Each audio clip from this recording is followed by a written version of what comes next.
If you want deeper, more meaningful relationships, the most important skill to cultivate is the ability to hold deep presence.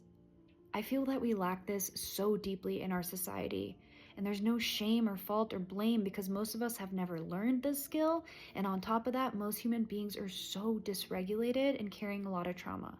So there's a lot of grace. However, this is a skill you can cultivate and get better at, and almost need to if you want those deep, meaningful relationships.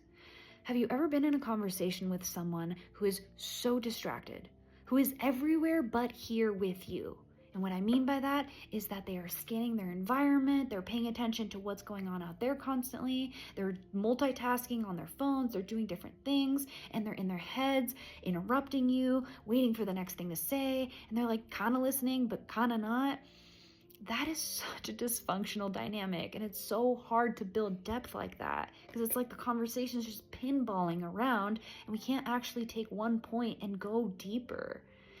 And it also creates a lack of safety with the other person because they're not feeling fully heard, seen, and understood, which is the whole point of relating. Relating is understanding that you have your own reality and I have my own reality. And we are just trying to understand and explain each other's realities. And so without deep presence, that is so hard to cultivate.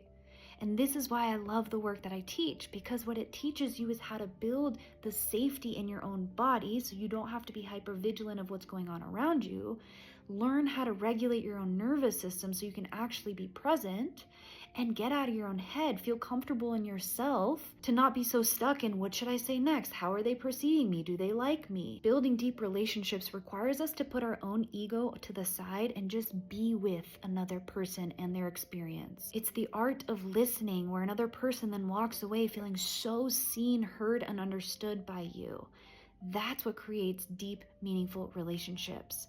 And again, it requires that level of safety and comfortability within ourselves because it's exposing to be so present with another person. You're fully allowing yourself to be seen. And so that's what it takes, but it's the ultimate skill to develop as a person because not only do you feel better on the inside, but you can also build that depth with the people you care about.